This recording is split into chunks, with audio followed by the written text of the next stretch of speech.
안녕하세요. 안녕하십니까. 교사담의 네, 서울대 교육학과 교수 엄문영입니다. 저는 수학교사 유현정입니다. 교수님 목소리가 많이 네, 안 겨울철이라서 우리 애들한테 감기를 전염당하고 있습니다. 교수님 자녀분들도 지금 겨울방학. 겨울방학입니다. 그래서 저한테는 참 바쁜 주간이 되겠습니다. 예. 애들의 방학은 곧 부모의 방학은 아니고요. 반대라고 생각하시면 되잖아요. 네. 그래서 그런지 요새 거리에도 윈터스쿨 개강 뭐 이런 학원 문구들이 좀 많이 보이더라고요. 네, 윈터스쿨 들어보셨어요? 저도 우리의 이제 원래 다니는 학원인데 집중 프로그램이라고 해가지고 그거를 오전에 3시간씩 하는 게 있어요. 영어 쪽인데 안 그래도 오전에 오늘 라이드 주고 지금 학교에 와서 촬영 중입니다. 지금 저도 고3을 앞뒀던 학생들도 방학 직전에 선생님 복습을 하는 게 좋아요? 아니면 미적분을 예습하는 게 좋을까요? 이런 질문이 되게 많았었거든요.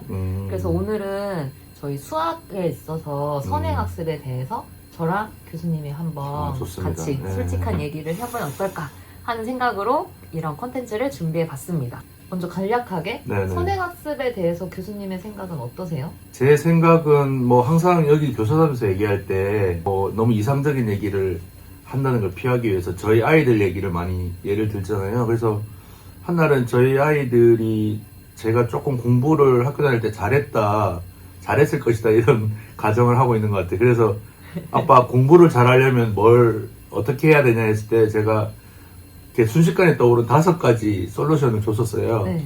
그 중에 두 번째가 뭐냐면은 복습보다는 예습을 많이 하는 게 좋다. 요거였어요. 그래서 저는 선행학습이 정도가 있잖아요. 요즘 뭐 초등학생들도 고등학교 미적까지 한다고 하는데 그 정도의 범위나 이런 깊이나 이런 것들이 다 다르긴 하지만 조금씩 먼저 배우고 학교에서 또 한번 반복하고 하는 게 좀 더 효과적이라고 봐서 복습은 시험을 이렇게 보게 되면 당연히 자연스럽게 하는 거고 예습은 뭔가 의도적이고 계획적으로 해야 되잖아요. 그래서 조금 우리 애들한테도 예습이 조금 더 중요하다. 이렇게 강조하는 편이에요. 네. 지금 몇 학년이죠? 지금 우리의 이제 초4, 초2인데 내년에 그러니까 올해 초5, 초3 되죠. 네. 지금은 수학을 막 어려워하지는 않나요? 수학을 어려워하진 않는데 수학을 조금 사실은 선행 비슷하게 한 학기 정도 풀은 아니에요. 제가 느끼기에는 그냥 기준으로 봤을 때 한두 달 먼저 앞서서 하는 것 같아요. 네. 제가 지금까지 학생들을 가르쳐 오면서 느꼈던 학생들이 특히 이제 수학을 더는 못하겠다 이렇게 고민하게 된 특정 시기들이 좀 몇 개 있어서 그걸 좀 알려드리려고 하면 일단 처음으로는 음수 나올 때 네. 그러니까 마이너스가 플러스 된다는 그런 사실을 받아들이는 게 좀 어려울 수 있잖아요. 그거는 뭐 여러 가지 방법으로 선생님들이 알려주려고 시도하지만 그래도 이제 그게 좀 어려운 확장이 있고 그리고 두 번째가 이제 문자가 나오기 시작할 때 문자? 네, 점점 학생들이 말로는 수학에서 숫자가 사라지고 영어가 늘어난다. 그렇게 표현하구나. 네. 그래서 문자가 나오기 시작할 때 그래서 처음에는 문자가 그냥 초등학교 때 네모 세모 하던 거 X, Y로 바꾸는 거 아니야? 이렇게 생각할 수 있지만 사실 또 변수의 개념이 함수로 옮겨가고 하면서 또 여러 가지 의미가 생기기 때문에 학생들이 또 어려워하는 시기고 그리고 가장 결정적으로 어려워하는 거는 내가 중학교 때까지는 그래도 좀 잘했는데 이런 얘기 많거든요. 그치, 고등학교 어렵지. 네, 그래서 중학교에서 고등학교로 올라가는 그러니까 중학교 3학년 때까지는 잘 하다가도 고1에 올라오면서 많이 좀 어려워합니다. 글쎄요, 제 기억으로만 계속 얘기를 하자면 저도 중3 때에서 고1 올라갈 때 유일하게 그때 선행을 했거든요. 그때 저는 뭐 시골 출신이기도 하고 그래서 그리고 제가 이제 고등학교도 평준화된 고등학교를 가긴 했는데 전국에서 그 입시 점수가 제일 높은 커트라인이 제일 높은 지역에 있었어요. 그래서 학교에서 주로 하고 근데 이제 방학이 되면 시간이 남잖아요. 근데 주변에서 그런 얘기를 너무 많이 했던 것 같아요. 제가 체감하기보다는 야, 고등학교 가면 많이 어렵대더라. 미리 준비 안 하면 밀린다더라. 그래서 저는 정확하게 그때 정석에서 지수로그까지 방학 때 학원을 종합반 같은 게 있었어요. 학원을 다니고 올라갔었어요. 올라갔는데 아니나 다를까 이게 공부는 저는 이제 자신감이나 효능감 이런 것도 중요하다고 보는데 일단 들을 때 한번 들었던 내용이니까 그렇게 위축되진 않았던 기억이 있어요. 그리고 그 시간 동안 또 지수로그 이후의 거를 또 공부할 수 있으니까 약간 시간을 번다? 그리고 자신감을 얻는다? 뭐 이런 게 되게 강해서 그랬던 것 같고 저도 확인해서 고등학교보다 어렵다 이런 것보다는 주변에서 되게 얘기를 많이 들었던 것 같아요. 네, 실제로도 저희가 가르쳐야 하는 성취 기준으로만 말씀을 드린다면 보통 중학교는 한 학년의 성취 기준이 대략적으로 15개? 14개, 15개 정도를 배워야 한다고 하면 고등학교로 오면 그 내용이 한 학기 정도로 그러니까 성취 기준은 한 학기에 15개 이렇게 늘어나니까 기본적으로 배워야 하는 할게 양이 많구나. 거의 2배다 라고 생각이 들 수 있고요. 그리고 수학은 기본적으로 어렵다고 느끼는 이유 중에 하나가 제가 생각하기에는 공부를 했다고 해서 모든 문제를 풀 수 있지가 않기 때문에 아 그래요? 그렇지 않을까요? 내가 개념을 배웠어. 근데 학생들 그런 말 많이 하잖아요. 선생님 전 개념은 아는데 적용이 안 돼요. 이렇게.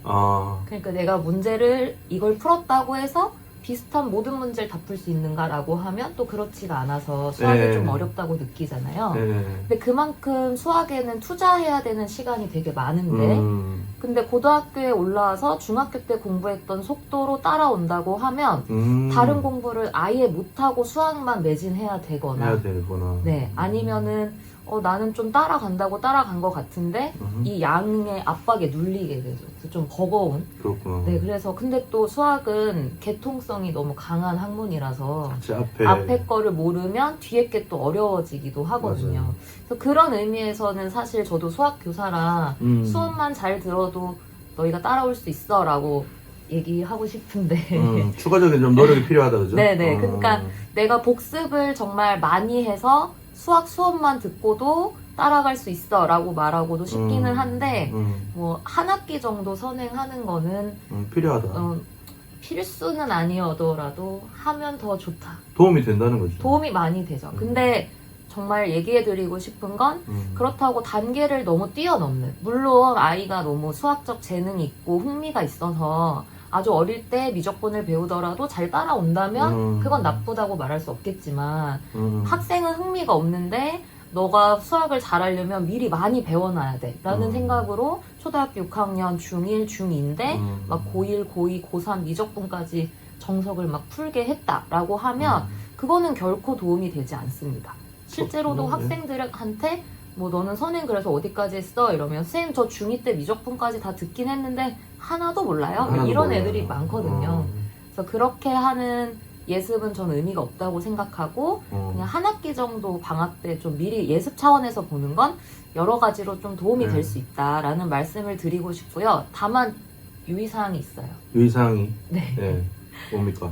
학생들 중에는 내가 알고 있다라고 생각하면 수업을 안 듣는 경우가 좀 있거든요. 부작용이 많아. 그러니까 나 저거 다 아는 내용이니까 나 이거 문제 풀 수 있으니까 선생님이 좀 문제나 풀어야지 하고 선생님이 설명하는 개념을 안 들을 때가 있어요. 그렇겠지. 근데 선생님 입장에서는 사실 수학이 문제가 어려우면 어려울수록 얘가 개념을 정확하게 알고 있는가 없는가로 거기에 더 접근할 수 있냐 없냐가 갈리는 거거든요. 네네네. 그래서 저희는 아무리 쉬운 내용이더라도 이게 왜 이런 개념이 형성됐고 여기서 중요한 게 뭔지를 수업 때 항상 설명을 해주려고 하는데 잘하는 학생인데 책상에 얼굴 받고 문제만 풀고 있으면 사실 그렇게 안타까울 수가 없습니다. 여러 가지로 제가 들어봐도 부작용이 있는 것 같아요. 교육학적인 관점에서도 그 적정한 연령대에 수용할 수 있는 정확한 개념의 범위가 있는데 그걸 뛰어넘으려고 하면 무리하게 더 많은 노력이 들어가는데 그에 비해서 성과는 오히려 마이너스다라고 할 수 있는 게 뭐 수업 시간에 자는 것도 그렇지만 기존의 것들이 정확하게 이해가 안 된 상태에서 계속 누적돼야 되잖아요. 그러면 이게 가중되면 나중에 제가 계속 오늘 얘기합니다만 공부는 약간 자신감과 효능감 심리적인 게 큰 거거든요. 근데 내가 배웠는데도 이거 문제를 풀 수 있어야 되는데 못 푼다? 이해를 못 하네? 기억이 안 나네? 이렇게 될 가능성이 많은 상황에서 나는 재능이 없나 봐. 이렇게까지 배웠는데, 그럴 수 있지. 역으로 또 자신감 떨어질 수도 있습니다. 그래서 근거리에 있는 것들 뭐 한 학기나 한두 달 정도 미리 알고 그 지식이 짧게나마 남아있는 상황에서 한 번 더 듣는 거는 더 효과적이지만 너무 많은 이렇게 내용을 미리 아는 건 이렇게 복잡하게 네. 예, 사고의 체계를 오히려 방해할 수 있다 이런 생각이 듭니다. 네, 그러니까 학교 수업을 준비하기 위해서 좀 미리 듣고 온다라는 정도로 생각하고 선행을 한다면 그러면 훌륭하다고 할 수 있을까? 우리 딸들도 우리 딸들이래. 우리 딸하고 아들도 이거 유튜브 보는데 아빠가 얘기했잖아. 선행이 중요해. 근데 그 선행은 너무 앞서가는 것보다는 지금 현재의 공부를 도와줄 수 있는 만큼의 자신감을 얻을 수 있을 정도의 그런 적당한 선수학습 정도로? 이게 중요할 것 같습니다. 네. 그러면 알찬 겨울방학 보내시길 바라면서 네. 더 궁금한 내용은 댓글 달아주시면 저희가 열심히 대댓을 달아드리도록 하겠습니다. 그럼 네. 오늘 영상은 여기까지 하겠습니다. 안녕.